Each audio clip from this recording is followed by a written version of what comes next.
All right, I'm live. Well, we're live here on YouTube. I'm Pam Fox. Thank you for joining me for today's Bible study. So, today we're going to talk all about the beast found in the book of Revelation. Um, the beast is synonymous with what a lot of Christians call the Antichrist.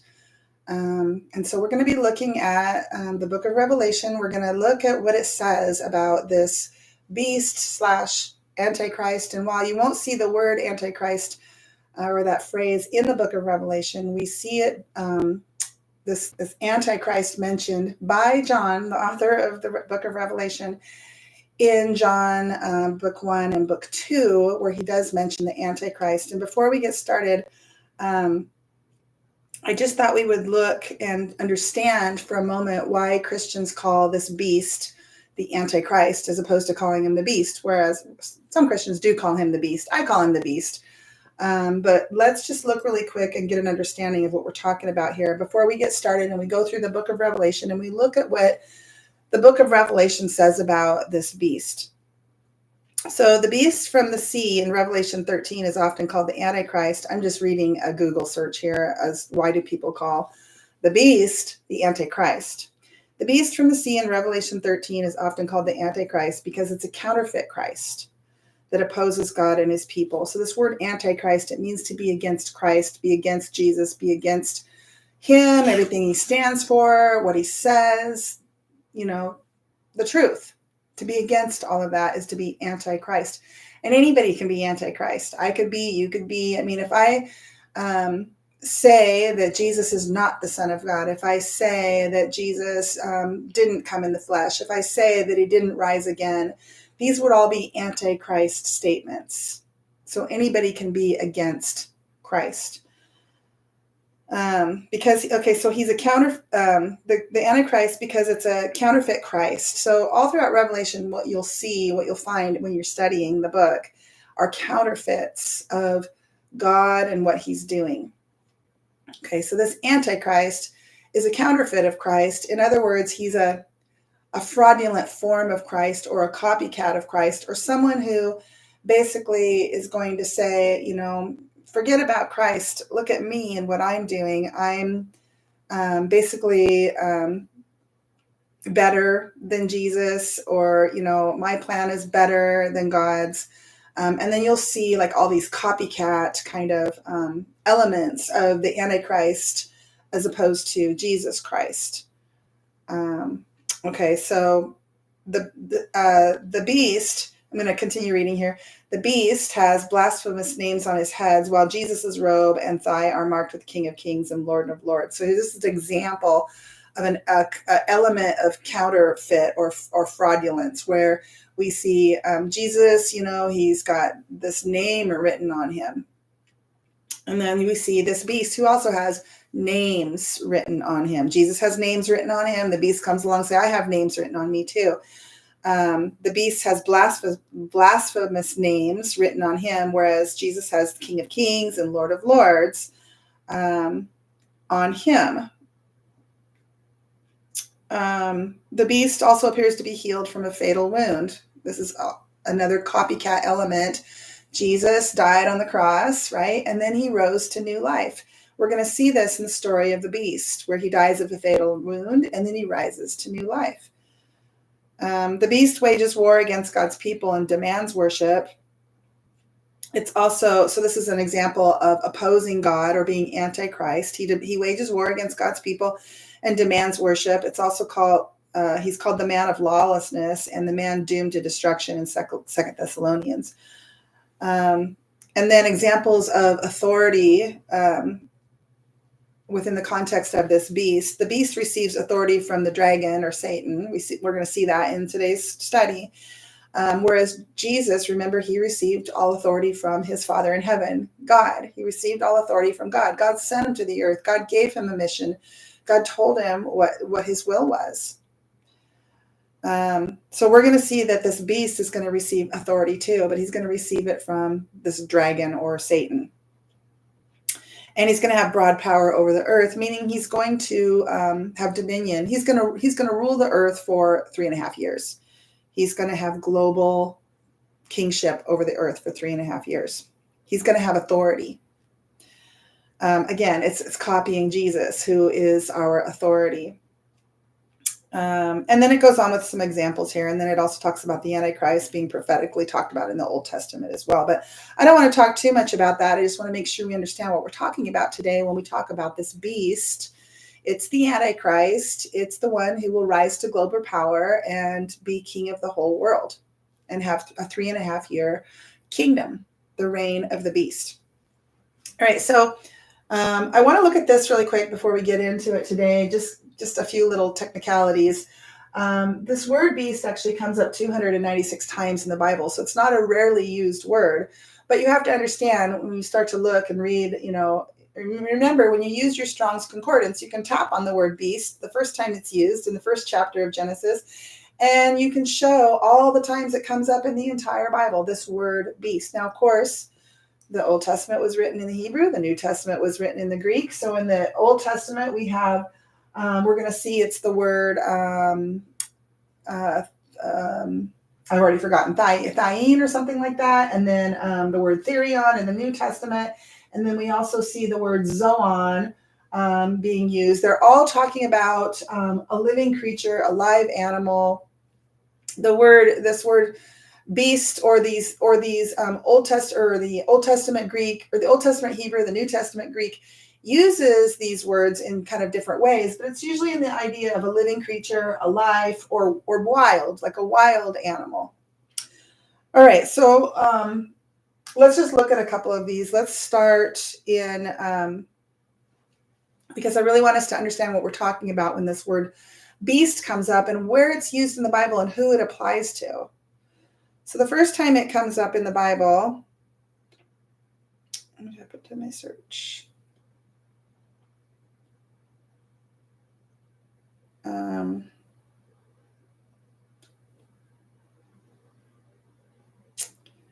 In the Old Testament is in Genesis chapter 1.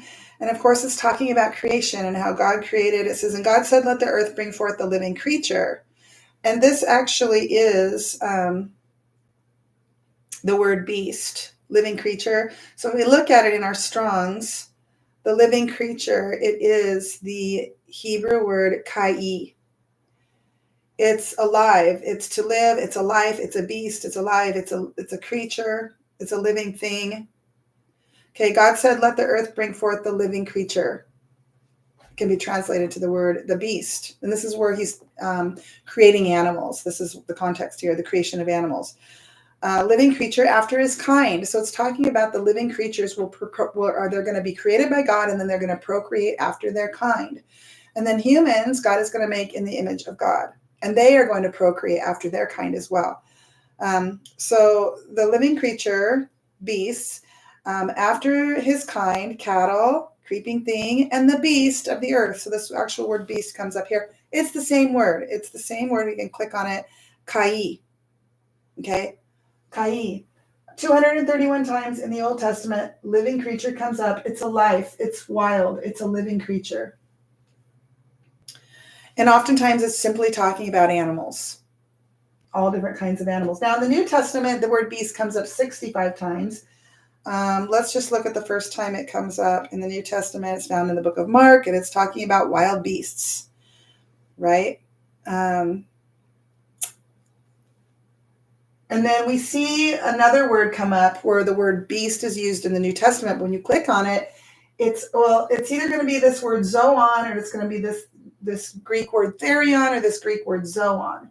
They both mean living creature, wild animal, dangerous animal. They're beasts. So the thing I want to say about this that we need to understand is when we see the word beast being used in the Bible, it can apply to what I found 3 different entities. It can apply to animals, animal creatures, right? Like the sacrifices, the beasts of the field, cattle, birds, reptilians, animal creatures, okay? It can also refer to people creatures because we see different examples. Let me just bring one up really quick.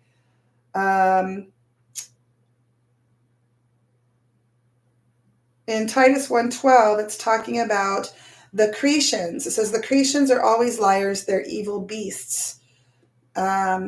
So it's like a name calling. It's like using this word to call somebody something awful. That same evil beast comes up again in Peter. It says natural brute beasts, which means it's talking about people who are living after the flesh. And Peter is calling them beasts. Let's look at that really quick. It's actually something else.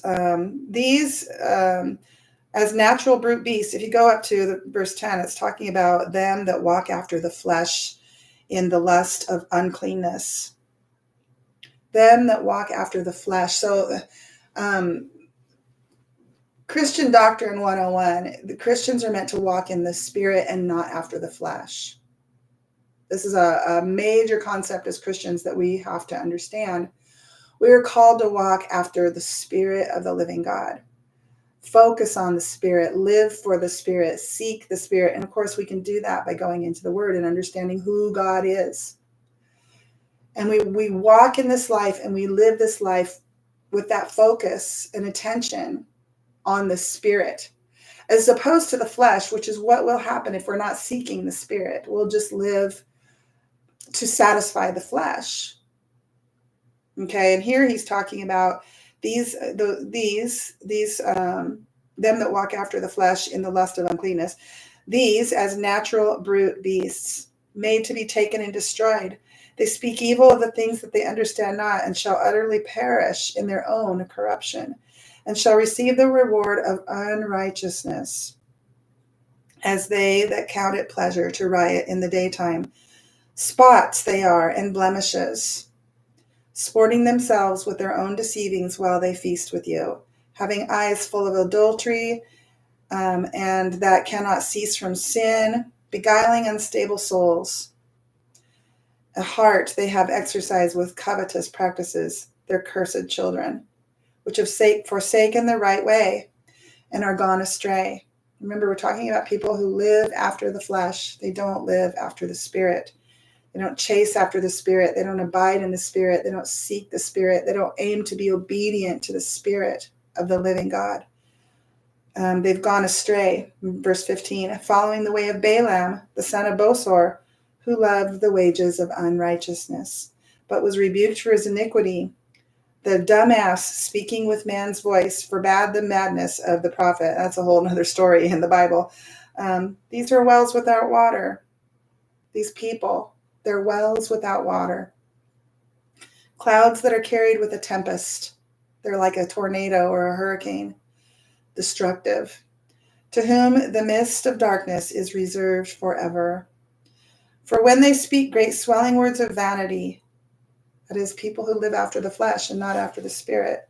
For when they speak, the people who are antichrist, for when they speak great swelling words of vanity, they allure through the lusts of the flesh, through much wantonness, those that were clean escaped from them who live in error, while they promise them liberty.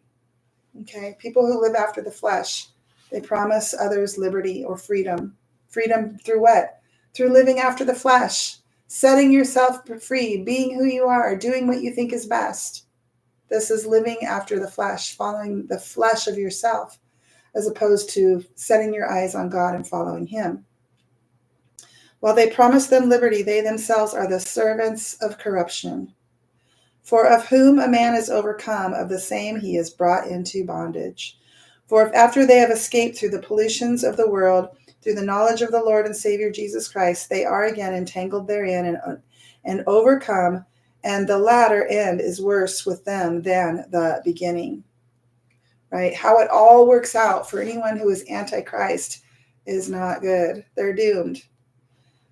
For it had been better for them not to have known the way of righteousness than after they have known it. Now here it's talking about people who, and this is a really big warning and a big wake-up call. This, I'll read it again here in a moment, but it's saying that people who put their faith in God, turn to God, trust in God, decide to live for God, give their life to God, And then they turn their back on all of that and they live after the flesh. And I'm not just talking about backsliders. I'm not talking about people who go for a season, maybe where they stop going to church or stop reading their Bible or even stop believing. Well, they're on the path to this. This is talking about someone who knew the Lord, believed in the Lord, sought after the Lord, trusted in the Lord, and then they turned their back on all of it and they denounced it. And now they're following after the flesh. They're living after the flesh. They are antichrist. If they were to be asked, do you believe Jesus is the Son of God? They say, well, I used to, but I don't anymore. Whereas opposed to, there are probably people who are backslidden. If you were really put pressure on them, say, do you believe that Jesus is the Son of God? They say, well, yeah, I do, actually. I do, but, I'm not living that life. So there's a difference there. But the person who's not living that life and is backslidden can end up here. And here's what it says about those people. For it had been better for them not to have known the way of righteousness. It would be better than to have never have known the way of righteousness, than after to have known it, than to turn from the holy commandment delivered unto them, to turn from it. But it has happened unto them, according to the true proverb, the dog has turned to his own vomit again, and the sow that was washed to her wallowing in the mire. This is this picture of a pig who is clean and sparkling, she's had a bath, and then she jumps right back into the mud. So there's a grave warning here.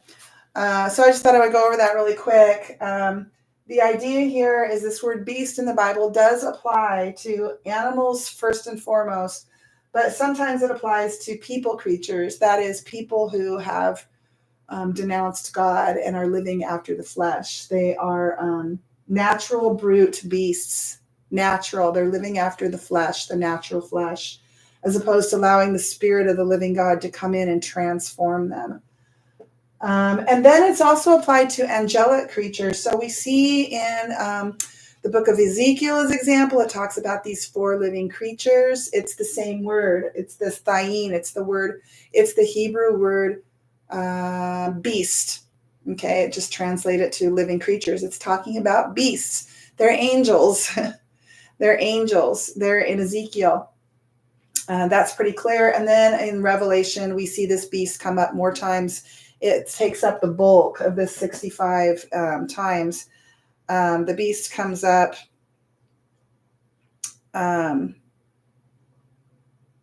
I don't know, 40 times, 44 times, something like that. The beast comes up a lot in the book of Revelation, and it's talking about a couple of different things. It's talking about, but one of the things that it talks about are these angels. Again, it's these 4 beasts that surround the sacred space around the throne of God. It calls them beasts. Okay, they're angels. They're angelic creatures. We have animal creatures, people creatures, and angelic creatures. They're all creatures that God made. They're all, in a sense, beasts, but when it comes to people, we are being transformed. We are being transformed into the image of Christ. But so the good and bad, when it comes to angelic creatures, this word beast is used toward the good beasts in the book of Revelation, but it's also used, and this is a great segue to get into our study today, towards bad angels. Okay, so let's turn to Revelation 11:7, where we'll see this word beast come up. And it's actually talking about, let me just read it. It says, excuse me. Sorry. 11:7, Revelation 11:7. And when they shall have finished their testimony, the beast that ascendeth out of the bottomless pit shall make war against them and shall overcome them and kill them. So the context here is actually, it's talking about the 2 witnesses. And when they're finished their mission that God sends them here to complete, it says, when they shall have finished their testimony, the beast that ascendeth out of the bottomless pit is going to make war against them and overcome them and kill them. And we see that happen in the story. But this uses the word beast that ascendeth out of the bottomless pit. Okay, so that's what we're going to look at today. This is the story of the beast in Revelation, how he's going to ascend out of the bottomless pit. Okay, he is going to be given authority from Satan, the dragon. He's going to be given a 3.5-year time period to rule the world. He's going to unroll his kingdom, his beastly kingdom, which is going to include this mark and this image. Okay, and then at the very end, God is going to pour out the wrath. I'm just summarizing the whole story, but we're going to go through it verse by verse. God is going to pour out his wrath onto the earth, and the beast is going to experience God's wrath in the form of those 7 bowls. And then on the 6th bowl, Jesus is going to return on that white horse with his army, and he's going to throw the beast into the lake of fire. And that's his demise. So that's the story of the beast in a nutshell. But let's look at it, because it's really actually, when you really start to look at the story and read it and start to try to understand the symbols, it really is. It's a fascinating story. It's one I don't like to particularly spend a whole lot of time studying, looking, talking about. I mean, come on, it's the beast. I don't like to give him a whole lot of attention, but it really is a fascinating story. So let's go ahead and look at it. I'm going to go ahead and get this out of the way.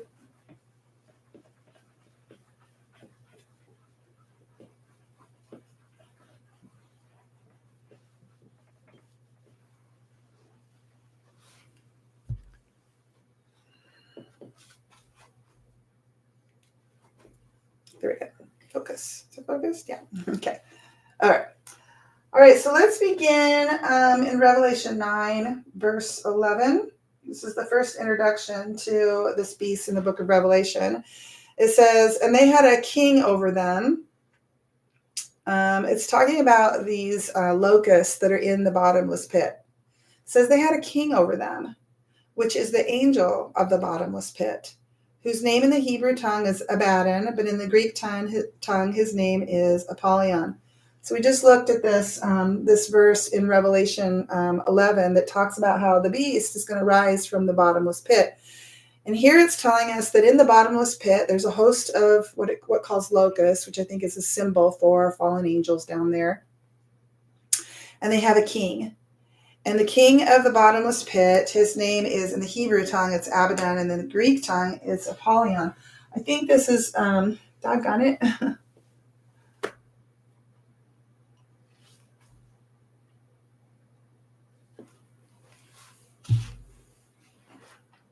Focus.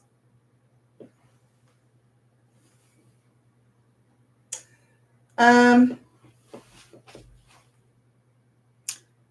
don't know why. Okay. So it's interesting. This beast, it says, or this angel of the bottomless pit, we're told his name in both the Greek and the Hebrew, which I find is interesting. One, that tells us that this guy goes way back, because the Hebrew goes way back. And I'm of the belief that these so-called locusts or fallen angels that are in the bottomless pit go all the way back to the story of the flood, or the Tower of Babel, and the story about how the sons of God, we've done a Bible study on this, the sons of God, angels, came to the earth and married and had children with the daughters of men, and created this transhuman race, or this half angel, half human species of people. And then there was violence in the world. It said there was only evil continually, and God flooded the whole earth. He had to kill everybody. And what it says in Genesis is this occurrence of these angels coming down and mating with human women. It happened then, and it happened again later. And then we're not given really any details about this so-called happened again later. So I'm going to leave it at that for now. But so the first thing we know about the beast is he's going to ascend. He's going to ascend from the bottomless pit. Okay. We also know from this that he is a king. He's a king. He's a king over this whole host of locusts. He's going to ascend from the bottomless pit. He's a king of the locusts. And he goes all the way back in the Hebrew tongue. He has 2 names. we're given both of those names in the story, this is telling me there's emphasis on this guy, that he's a big deal. Okay, he has two names, both in the Greek and the Hebrew. I'm going to refer to this guy when we refer to him as Apollyon. All right, let's look at the next verse. We are actually already looked at it, but let's look at it again. Revelation 11:7. And we're just going to look at all the verses where this beast is mentioned in the Bible, in the book of Revelation. Revelation 11:7. And when they shall have finished their testimony, the beast that ascendeth out of the bottomless pit shall make war against them and shall overcome and kill them. So at some point, this beast, he's going to ascend from the bottomless pit, and he's going to kill the two witnesses. He's going to make war against them, overcome them, and kill them. And their dead bodies are going to lie in the street of the great city. Okay, we don't need to go on with that. Okay, next we're going to look at Revelation 13. We're going to go through this entire, most of this chapter.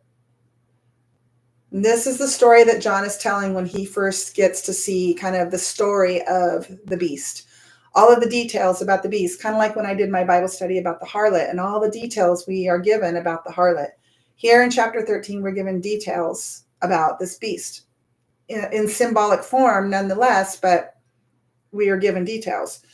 It says, I stood, this is John speaking, I stood upon the sand of the sea and saw a beast rise up out of the sea. Okay, so we already saw he's going to ascend from this bottomless pit, and now John is standing on the seashore and he sees the beast rising up out of the sea. Okay, so he rises. I want to write this down and talk about it because the sea in the book of Revelation is very symbolic of the world of the dead.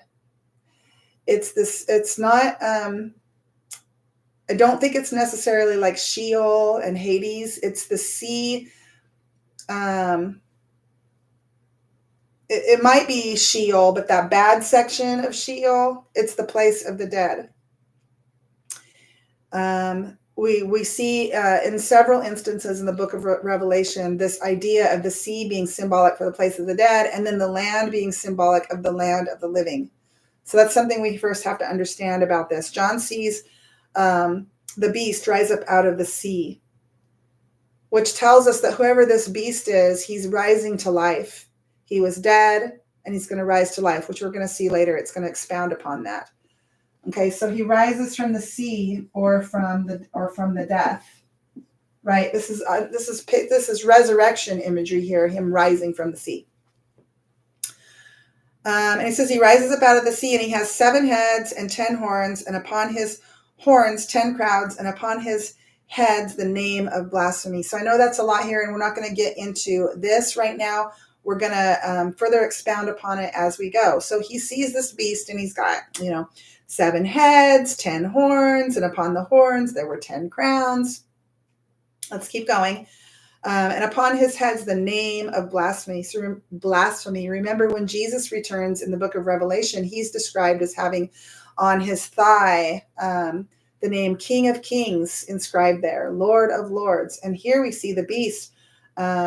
We see upon his heads, he has multiple heads, the name of blasphemy. Let's go ahead and write that down too.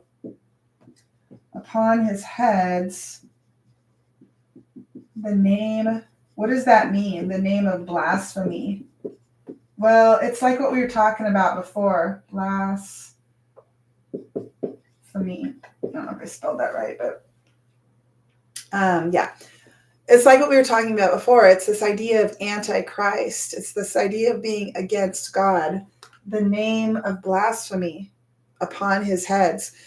When you look at somebody and they have, visible tattoos and you can read them, I mean, that's going to tell you something about that person. If they have, I don't know, Iron Maiden tattooed on their arm, you can guess that they probably like the band Iron Maiden. It'd be a pretty good guess, at least at one point in their life. They really liked the band Iron Maiden. So these outward words that are on these clues that were given on the beast tell us something about the beast.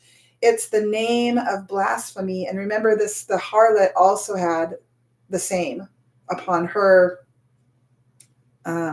her head. So it's this idea of, again, just being anti-God or anti-Christ, the name of blasphemy. Blaspheming God, blaspheming his will, blaspheming his son, blaspheming how he operates, what he does. Verse 2, and the beast which I saw was like unto a leopard, and his feet were as the feet of a bear, and his mouth as the mouth of a lion, and the dragon gave him his power and his seat and his great authority. So he's describing this beast with other animals, a leopard, a bear, a lion. I honestly don't really know what these are exactly symbolic for. But when I hear these words, lion, bear, and tiger, I think of carnivores. I think of sharp claws. I think of sharp teeth. I think of ripping apart. I think of wildness. I think of destruction. I think of killing. I think of blood. I think of death. Obviously those aren't the only things, just ways you can understand, a bear, see a little cub in the backyard. It's adorable, but you get my gist here. He's using, what is again, a leopard, a bear, and a lion to describe this beast that he's seeing. Okay. He was like unto a leopard, and his feet were as the feet of a bear. Okay, and his mouth, the mouth of a lion. The feet of a bear are big, they have claws, they swipe and harm. The mouth of a lion, sharp, devouring, strong teeth. I think that's what we're meant to understand about this beast. He's a devourer. Okay, he's a destroyer. He spills blood and doesn't care. He eats blood. And it says the dragon. So let's just make a little note here as we write down these kind of clues to help us better understand the beast. He's a devourer. Devourer. And it says, this is important, the dragon gave him his power. And we already know who the dragon is because we're told in Revelation that the dragon is Satan. So here John is using the imagery of the dragon, but he's telling us it's the dragon, okay, that gives him his power and his seat and his great authority. So it's Satan. Satan gives the beast authority. Okay, and when it talks about kingship, it talks about a seat, it's talking about a throne. The dragon gave him his power, his seat, and his great authority. And we're going to see here in a minute that he's going to rule over every tongue, tribe, and nation. This is a global king. Verse 3, and I saw one of his heads as it were wounded to death. And his deadly wound was healed, and all the world wondered after the beast. There's this word wonder again. It's just to be like, whoa, that's so cool. That's so amazing. I can't believe it. It's this awe, Let's read it again. And I saw one of his heads as it were wounded to death, and his deadly wound was healed, and all the world wondered after the beast. So we have here, tried to write bigger today so you can see, but now I'm just going to run out of room. One of its heads was wounded to death. So we have the beast is going to die. Okay. One of his heads, as it were, wounded to death, and his deadly wound was healed. He's going to die, and then he's going to be healed or live. He's going to die, and then he's going to live. Just like Jesus died, and then he lived. This was going to happen to this beast. And all the world wondered after the beast.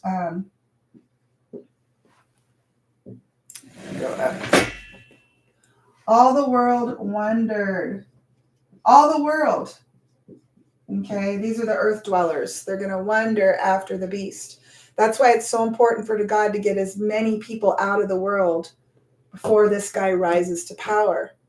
Because he's going to have the ability, the charisma, the charm, the bling, the deception to cause everyone to, and this word means to admire, I think. Let's look at it really quick. To wonder, by implication, to admire, to have an admiration, marvel, wonder. People are going to admire this beast when he dies and then rises to new life. They're going to think it's great. They're going to wonder. They wondered after the beast. Okay, so verse 4 says, and they worshiped the dragon, which gave power unto the beast. And they worship the beast.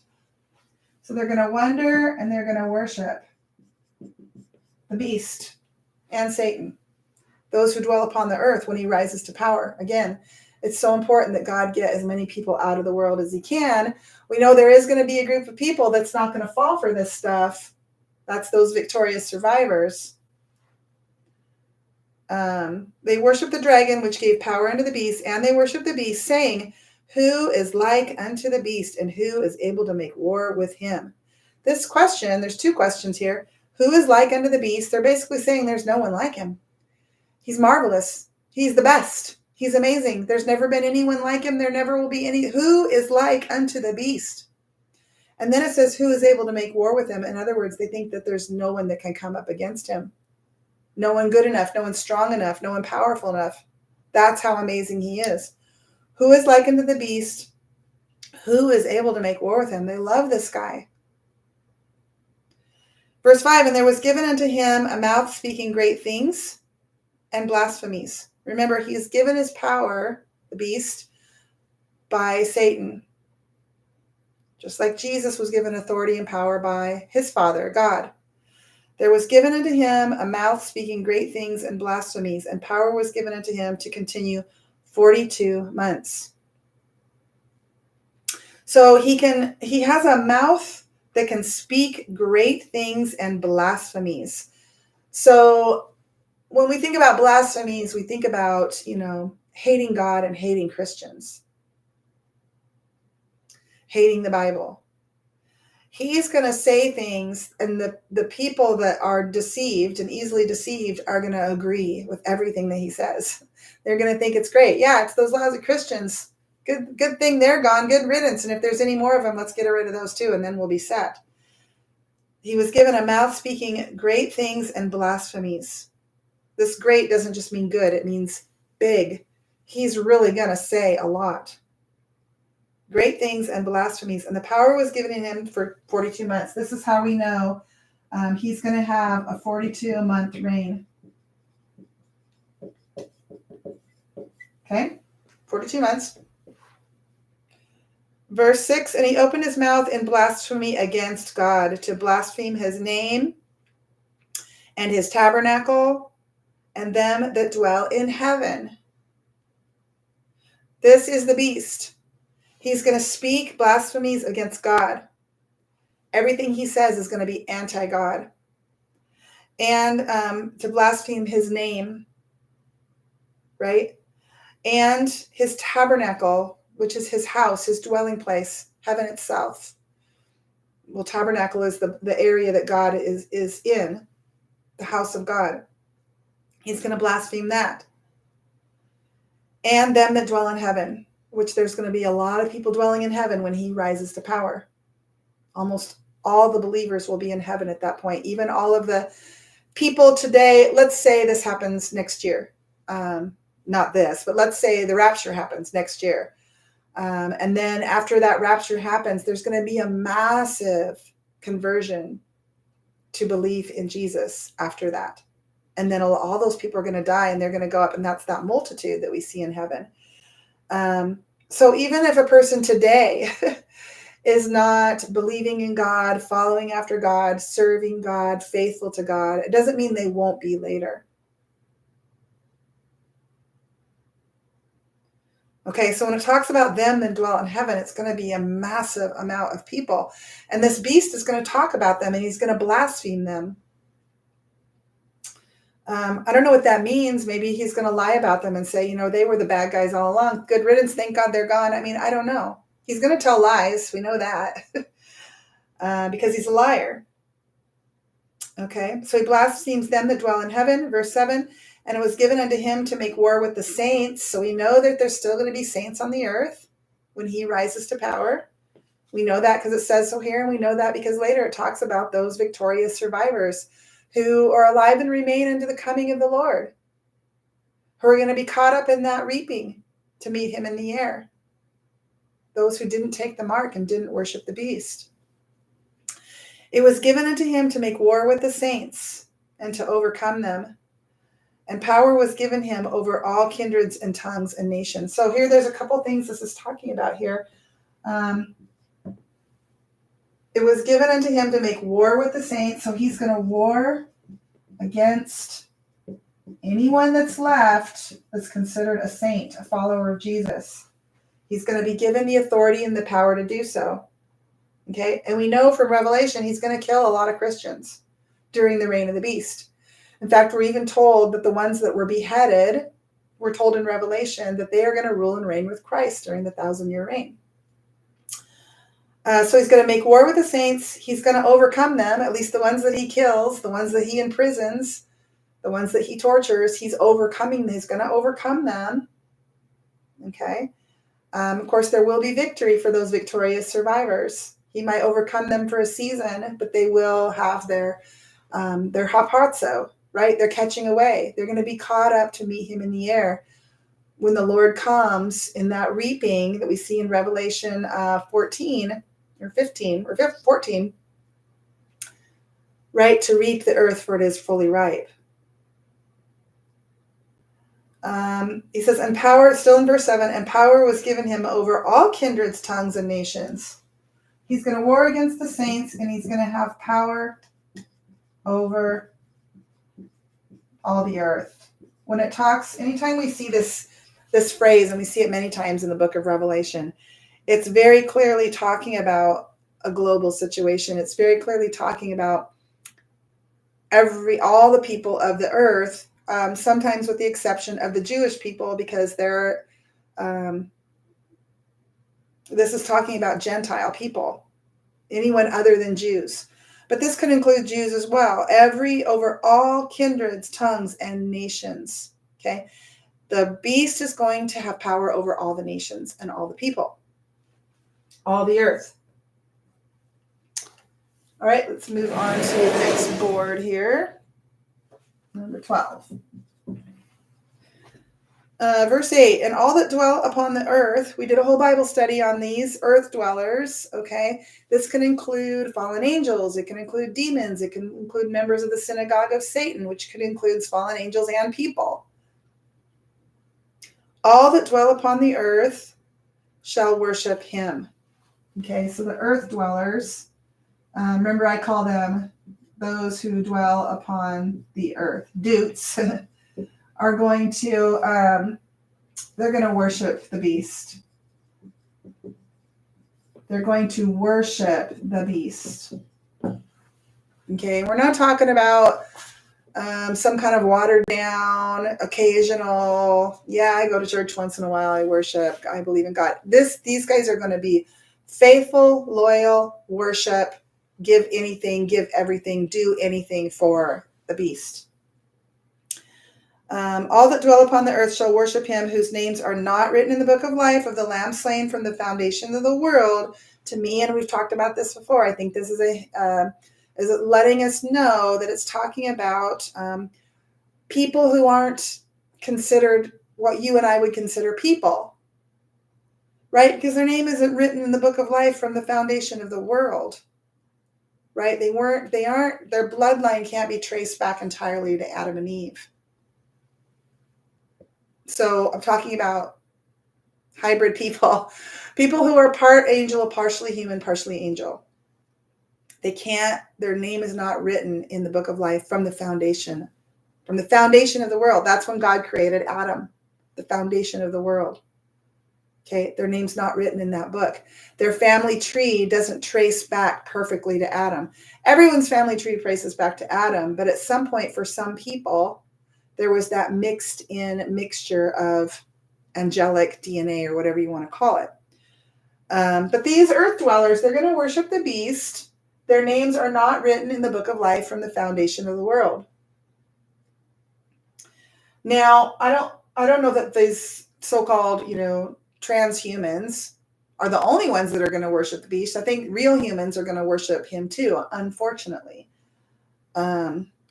Verse 9, if any man have an ear, let him hear. Now this would be like if I were to say to you, listen up, what I'm saying is really, really important. You got to get this.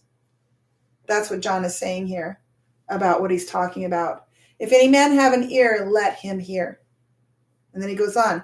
He that leadeth into captivity shall go into captivity. He's talking about the beast. The beast is going to make war against the saints and lead them into captivity. And he's saying that if you lead into captivity, you're going into captivity. He said, he that killeth with the sword must be killed with the sword. And we know that when Jesus comes, we see in Revelation, he comes with the sword of his mouth, and he's going to take this beast and throw him into the lake of fire. Bada boom, bada bing. Bada boom, bada bing. He that killeth with a sword must be killed with the sword. And this sword in the book of Revelation is simply a symbol of a war, a weapon, a war weapon, a weapon of destruction. So this sword can be symbolic for anything that kills. He that killeth with the sword must be killed with the sword. Here is the patience and the faith of the saints. And that little line right there is we're not going to get into that. Here is the patience and the faith of the saints, because it can be a whole Bible study, but I'm going to keep going because we want to focus on this beast. Verse 11, and I beheld another beast. So there's a second beast coming up out of the earth. Okay, so the first beast comes from the sea. This one comes from the earth. Okay, so my understanding is this beast, it's going to be a man, and we're going to see it's going to actually mention that he has the number of a man, the number 666, which means a man, a human being. My understanding is that this beast will be a man, right? A human being. Something's going to happen to him. He's going to die. He's going to raise to new life miraculously. Okay. And so that's the imagery there where we see this beast rising out of the sea.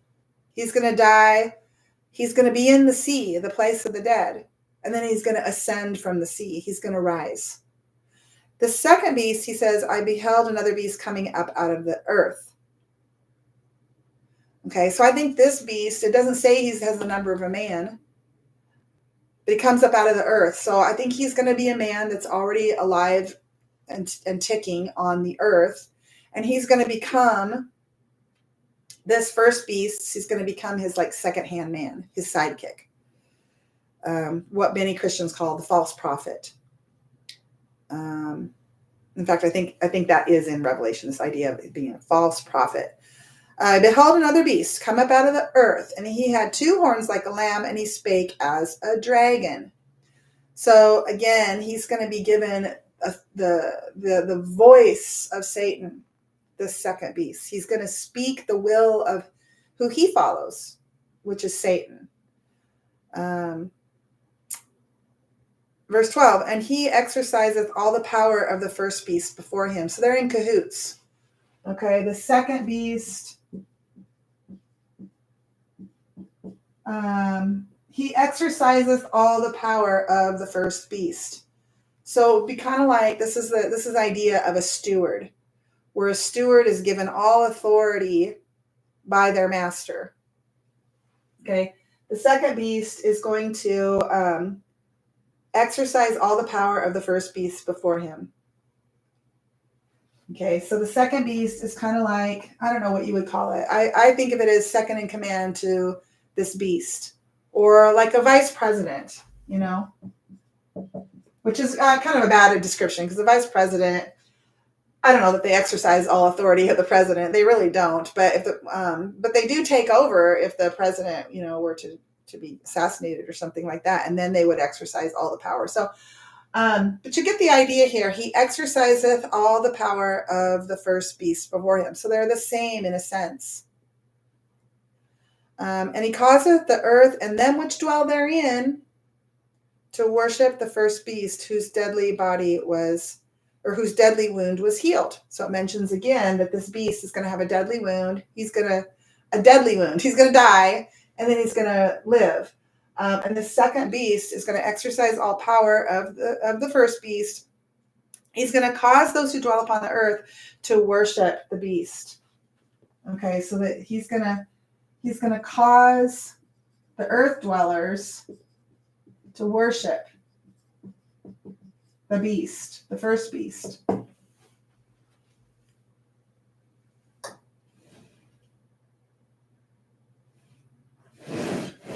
Okay.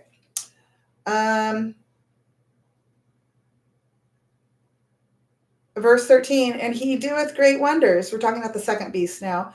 So that he maketh fire come down from heaven on the earth in the sight of men. So great wonders. These are miracles. It's going to have,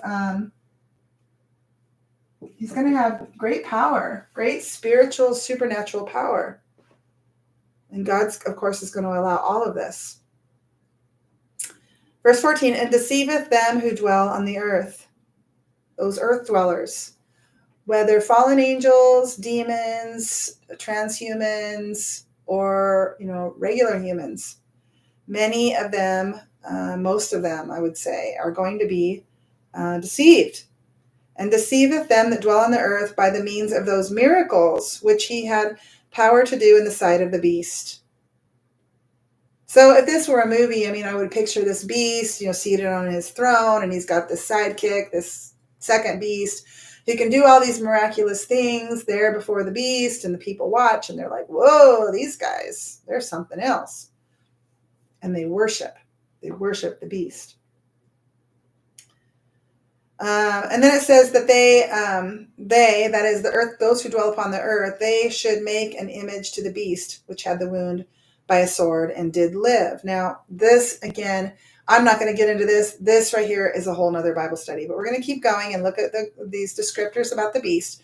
Verse 15, and he had power to give life unto the image of the beast. That's this second beast. He's going to have the power, the supernatural power to give life unto this image of the beast. And I will just say one thing. We are made in the image of God. We reflect who God is. We are image bearers of God. That is people. This word image, a lot of people think it's a statue or something like that, which maybe it is. But I personally think that what they're talking about here is another example of a copycat, where Satan is copying everything that God does. And in this case, this so-called image, I believe, is these earth dwellers. I think they are creating the image. They are the image. They are in the image of their father, Satan. They are going to be image bearers of Satan. So what we end up having then is we have God, we have the Son, we have the Holy Spirit, we have believers, right, who are made in the image of God. And over here we have Satan. We have his false son, this beast, aka Apollyon. We have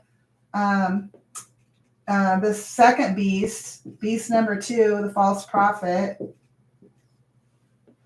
And then we have the believers made in the image of God. And I believe these earth dwellers, those who dwell upon the earth, are kind of like this. They're made in the image. They reflect who Satan is. They are the image of Satan. Verse 15, and he had power to give life unto the image of the beast. I think that these earth dwellers, I think there's probably going to be something that happens to them. I don't know what, but I think that when they are given life by Satan, it's just like when people are indwelt with the Holy Spirit, they're given life and they're made different. They're transformed. They're made new. And so I think something's probably going to happen to these people where they're going to be transformed. I don't know if this is, where AI comes in, where modern day technology comes in, where fusing humans with computers comes in. I don't really know what that will be. But what we do see here is that it says in verse 15, and he had power to give life unto the image of the beast. The image, the ones who reflect the image of Satan, just like we as believers reflect the image of God. That the image of the beast should both speak, right? So this image is going to be able to speak and cause that as many as would not worship the image of the beast should be killed. Okay, so anybody that's not a part of this, what's going on, not worshiping, not taking the mark, not wanting to do whatever these guys are going to do to become this image of this guy, says they have the power to kill them. Verse 16, and he causeth all, both small and great, rich and poor, free and bond, to receive a mark in their right hand or in their forehead. So we know that the beast, I'm going to erase this just because I'm out of room. So we know that the beast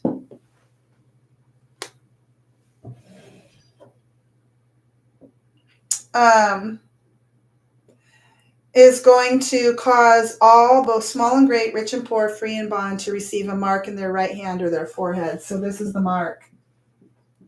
It says in their right hand or in their forehead. I think this word in is important. I think it's going to be something that's engraved or embedded, right? It's not just a sticker here we're talking about. It's a mark that goes in the right hand or in the forehead.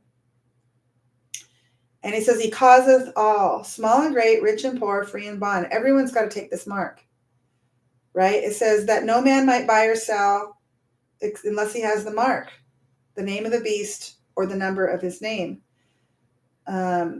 So there's one more verse here, but before I read it, we need to understand that this mark that goes in the right hand or in the forehead, it's the name of this beast. Okay? The beast who's been given all authority by Satan. He can't buy or sell unless he has that mark. Okay, so it will be the mark. Right now, when you go into a store, you hand cash, you slide your card, you write a check. That's what you do. Those are our currency methods. That's how we buy. It's how we sell.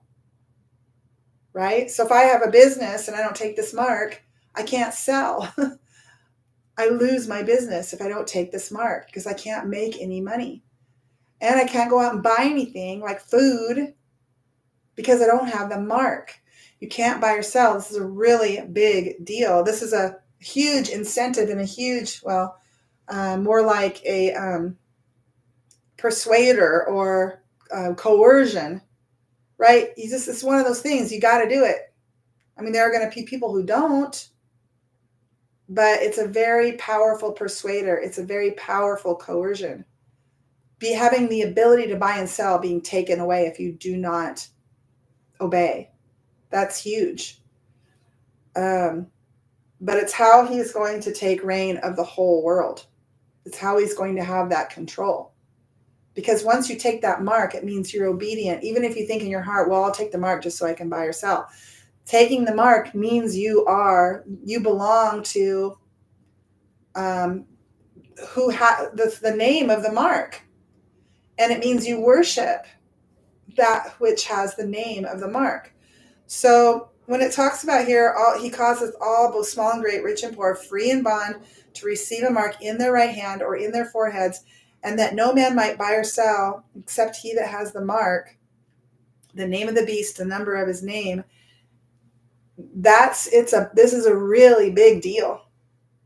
It's a really big deal. To say, no, I'm not going to take the mark means you're either going to starve to death and so will your family, or they might just kill you right away for not taking the mark. But it's going to be the beginning of the demise of a person who says, no, I'm not going to take the mark. But it is the best. It is the best choice to make, obviously, because if you take the mark, you're doomed. You're doomed. That's it. I mean, I think. Verse 18, here's the final verse. Here is wisdom. John says, here is wisdom. It kind of goes back to what I was saying before. If you have an ear, listen up. Here is wisdom. You've got to listen to what I'm talking about here. I know what I'm talking about. This is important. This is a warning. This is crucial. It's true. Here is wisdom.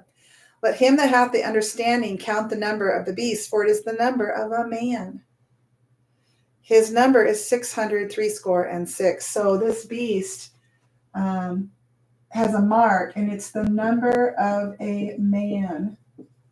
Okay, 666. The beast will be a man. He will be a man. And you might think, well, where does Apollyon, this angel of the host that rises from the bottomless pit, come up. Well, that's what we're going to look at next. So let's go into the next chapter, which is Revelation 14. And let's go down to verse 9, where it talks about the beast. It says, and a third angel followed them, saying with a loud voice, if any man worship the beast and his image and receive his mark in his forehead or in his hand, the same shall drink of the wine of the wrath of God, which is poured out without mixture into the cup of his indignation. And he shall be tormented with fire and brimstone in the presence of the holy angels and in the presence of the Lamb. And the smoke of their torment ascends up forever and ever. And they have no rest day or night who worship the beast or his image, and whosoever receiveth the mark of his name. And again, here's the patience of the saints. Okay, so this mark, again, when we talk about, if you take the mark, you're doomed. That's pretty much what I just read. You're doomed if you take this mark. All right, now let's look at Revelation 15, verse 2. It says, and I saw it as it were a sea of glass mingled with fire, and them that had gotten victory over the beast and over his image and over his mark and over the number of his name stand on the sea of glass, having the harps of God. And they sing the song of Moses, the servant of God, and the song of the Lamb, saying, great and marvelous are thy works, Lord God Almighty. Just and true are thy ways, thou King of saints. Okay, so this is these victorious survivors, right? They show up in heaven before the throne. They sing their song of redemption. It says the song of Moses, the servant of God. If you go back and read the lyrics to the song of Moses in the Old Testament, it's a song about their redemption. And the song of the Lamb, which is about Jesus. These servants of God, these victorious survivors are there before the throne. They're worshiping God. They're singing their song of redemption because they've been redeemed. And it says they had victory. They got victory over the beast and over his image and over his mark and over the number of his name. So there's victory for those who don't take the mark of the beast.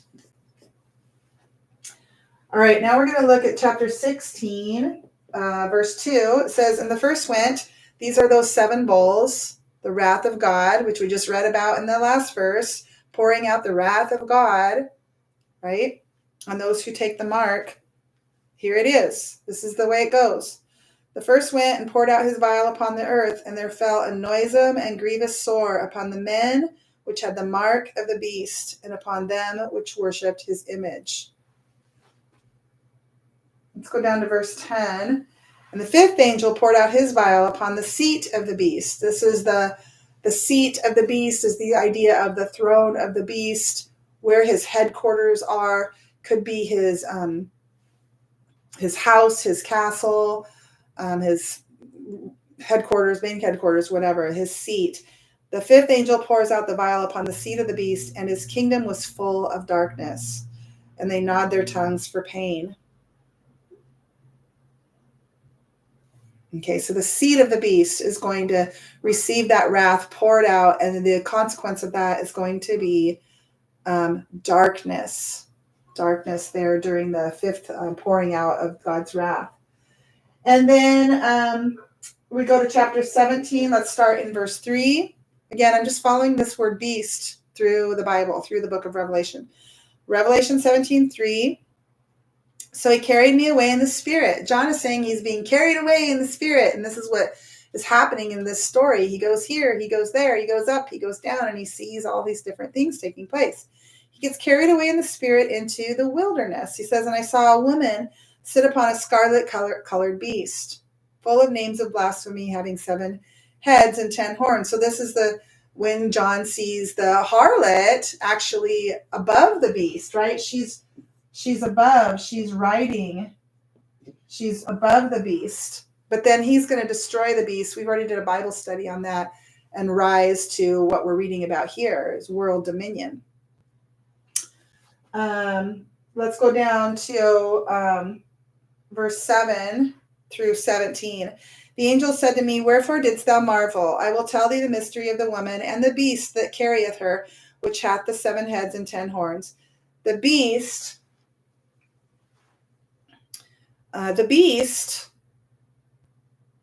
that thou sawest was and is not. So here we have this idea of the beast was, okay, was, is not, okay. The beast that thou sawest was and is not, and shall ascend out of the bottomless pit. Ascend out of the bottomless pit and go into the perdition. Was, is not, and then ascend.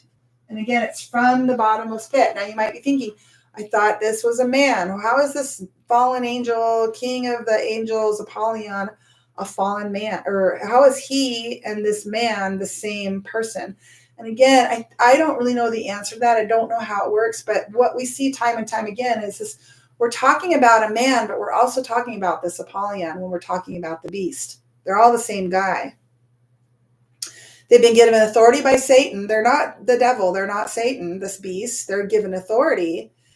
The beast is Apollyon, which is a fallen angel, and the beast is a man, which is not an angel. So how are they the same? And again, I think there's going to be something that has to do with either supernatural power or technology that combines the two, whether they're literally combined, like this idea of an angel somehow manifesting someone, taking over someone, indwelling someone. I don't know how any of that happens, but just know that they're the same. The beast is a man, but the beast is also this king of the fallen angels, Apollyon. So I'm kind of picturing a man who is faithful to Satan, right? He's Antichrist. He's probably a very wealthy man. He's probably got a position of power. He may be already, some kind of a ruler somewhere in the world when all of this goes down.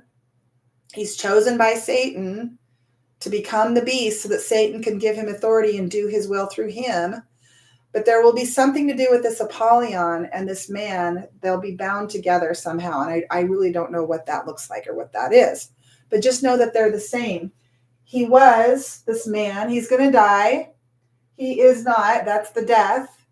And then he's going to ascend. He's going to rise to new life. He's going to live. He's going to be resurrected. Well, I don't like to use that word resurrected, but he's going to be risen. He's going to come to life. The beast that thou sawest was, and is not, and shall ascend out of the bottomless pit and go into perdition. We know this word perdition. It's basically talking about the beast's demise, how it will end up for the beast. Well, he's going to go into perdition. This word perdition is the Greek word apoleia, and it means ruin or loss, destruction, or to die. And of course, when we read the whole story, we know that's how the beast ends up. He ends up being thrown into the lake of fire by Jesus. Okay. So he's going to, he was not, or he was, he is not, he ascends out of the bottomless pit and he goes into perdition. That's the story of the beast, basically, into perdition. So what we have here is he lived, he died, he arose, and he was thrown into the lake of fire. This is the story of the beast. He lived, he died, he arose, and he was thrown into the lake of fire. I say it was the story. It's the story here. It's yet to come. It's in the future. Into perdition, and they that dwell on the earth shall wonder, whose names were not written in the book of life from the foundation of the world, when they behold the beast that was and is not and yet is. So when he lives, when he ascends, when he arises, those who dwell upon the earth are going to, again, they're going to wonder. They're going to wonder at the beast when he rises from the dead, and then they're going to wonder at the second beast, at the miracles that he does before the beast, in front of the beast, right? In the beast's kingly space.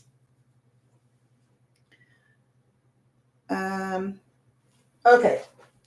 Let's read a couple more verses here. And here is the mind which hath wisdom. The 7 heads are 7 mountains on which the woman sitteth. So this is the part where it kind of gets kind of weird, but really interesting. So let's look at it. So remember before we talked about how the beast had these 7 heads. Okay, here he's going to kind of break it down for us.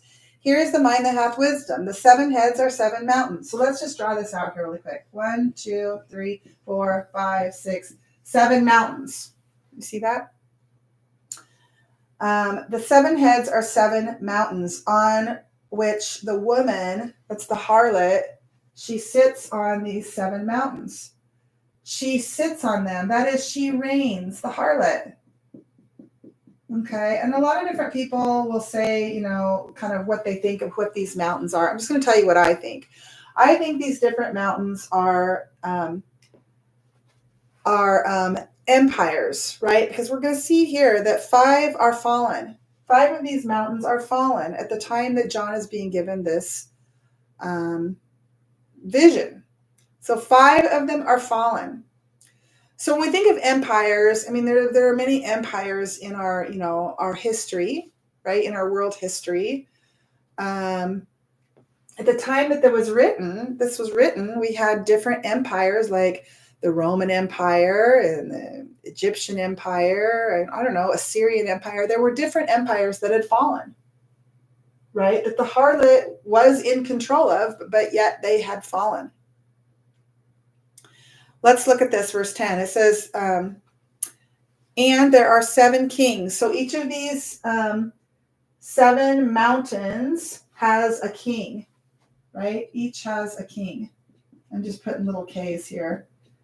These are empires. I think they're empires throughout world history. Okay? And each empire has a leader, a ruler, a king. There are 7 kings. 5 are fallen. Okay, let's just go 1, 2, 3, 4, 5. At the writing of this book, at the time of this vision that John is being given, 5 are fallen. 5 are fallen. 5 are fallen, and 1 is. So the one that is would be the one, whoever was ruling the known world at the time that John was writing this, which I believe is the Roman Empire. It would fall soon after this, but it was the Roman Empire. Here at 1, 2, 3, 4, 5, number 6.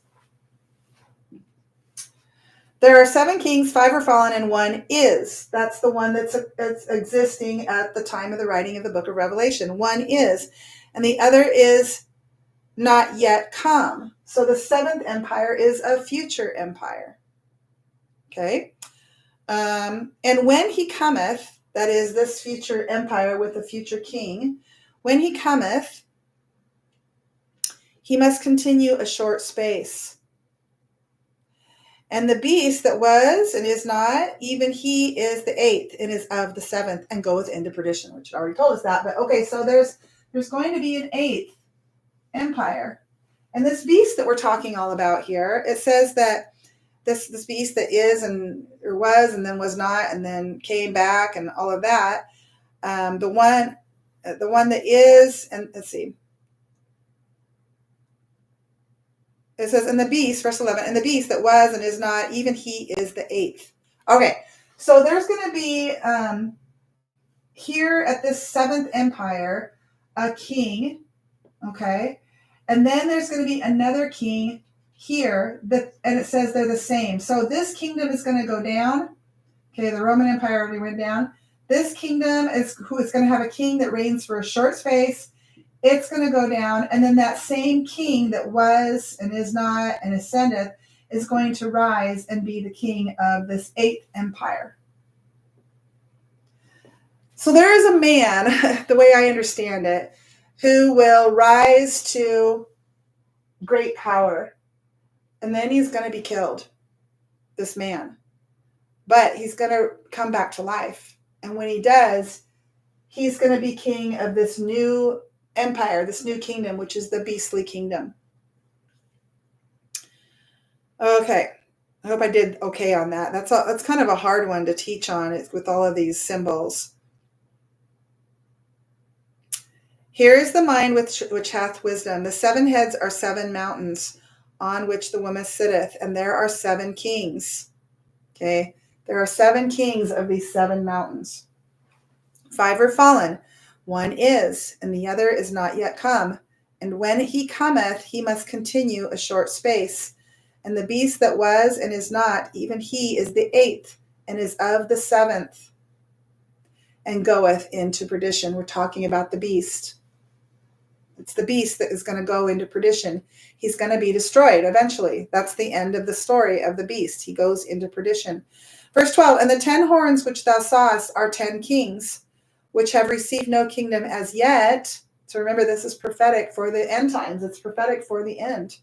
They have received no kingdoms as of yet, but receive power as kings 1 hour with the beast. Now, this is talking about this single hour where these 10 kings, we talked about this when we studied the harlot, these 10 kings, along with the beast, are going to have power for 1 hour, and they're going to destroy the harlot. These have one mind.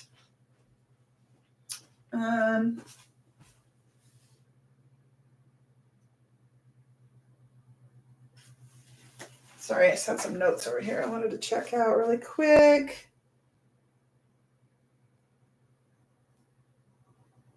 Okay. All right. So when we talk about these have one mind, we're talking about the beast plus the 10 kings. Okay. They have one mind. And again, I don't know if this is like a hive mind thing that has to do with technology, with the internet, or if it just means, they think alike. I don't really know. I have a feeling it's probably more about, technology, this having one mind. It says they shall give their power and strength unto the beast. These 10 kings are going to give their power and strength unto the beast. And for 1 hour, is going to be the attack or the destruction and the downfall, at least in most part of the harlot. Unto the beast, these shall make war with the Lamb, and the Lamb shall overcome them, for he is Lord of lords and King of kings, and they that are with him are called, chosen, and faithful. So John is giving a little bit of good news here in the midst of this really scary story. Verse 15, and he saith unto me, the waters, remember he's got this angel that's kind of guiding him here. The waters which thou sawest, where the whore sitteth, are peoples and multitudes and nations and tongues. And the 10 horns which thou sawest upon the beast, these shall hate the whore, these 10 kings, and shall make her desolate and naked, and shall eat her flesh and burn her with fire. And verse 17 says, for God hath put in their hearts, these 10 kings who have the one mind with the beast, that God hath put in their hearts to fulfill his will, which is to destroy the harlot. For God hath put it in their hearts to fulfill his will, and to agree and give their kingdom unto the beast.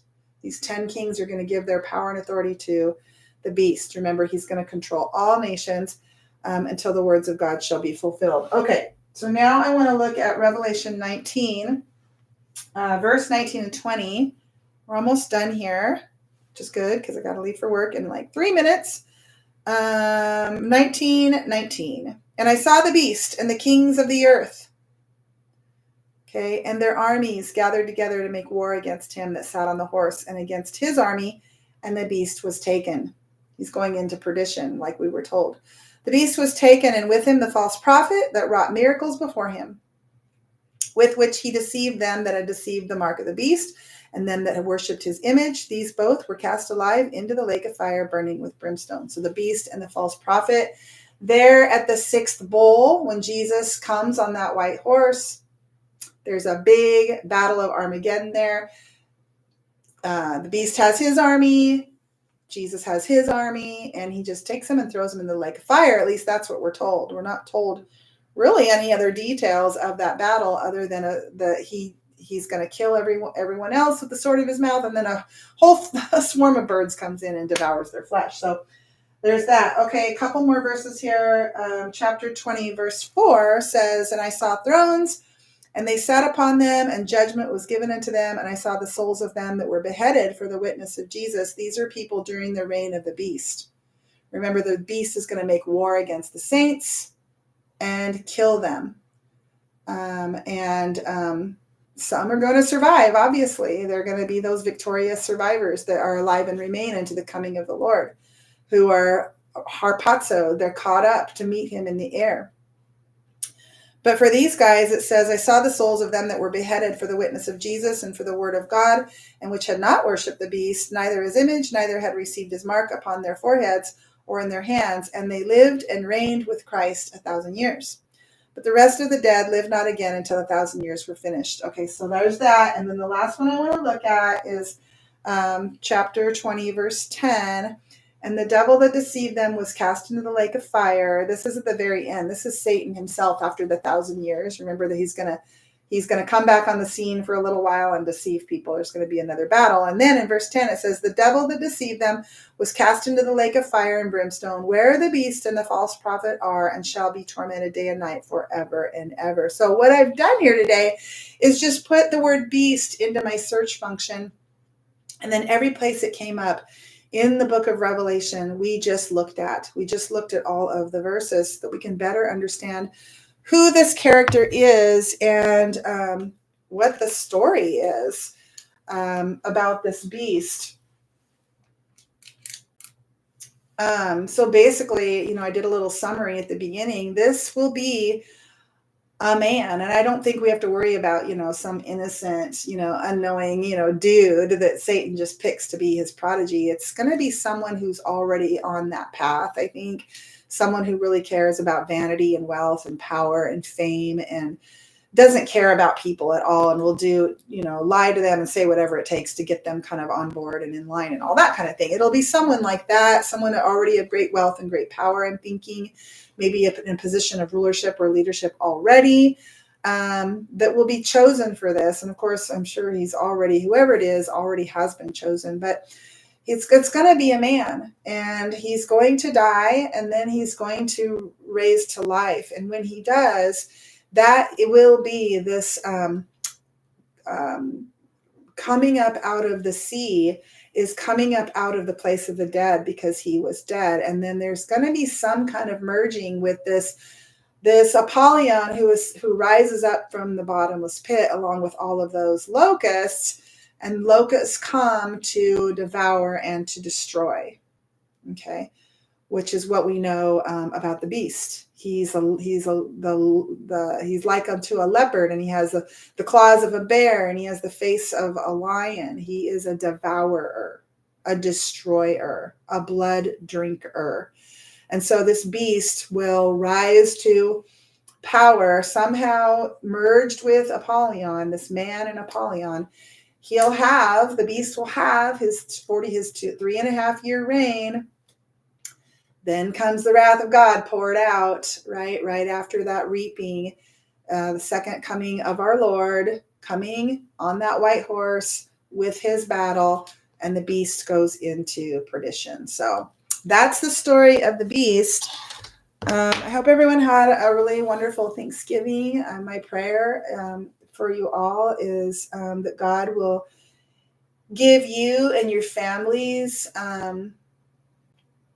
a spiritual reconciling, a spiritual bonding that only God can do, a spiritual awakening that only God can do.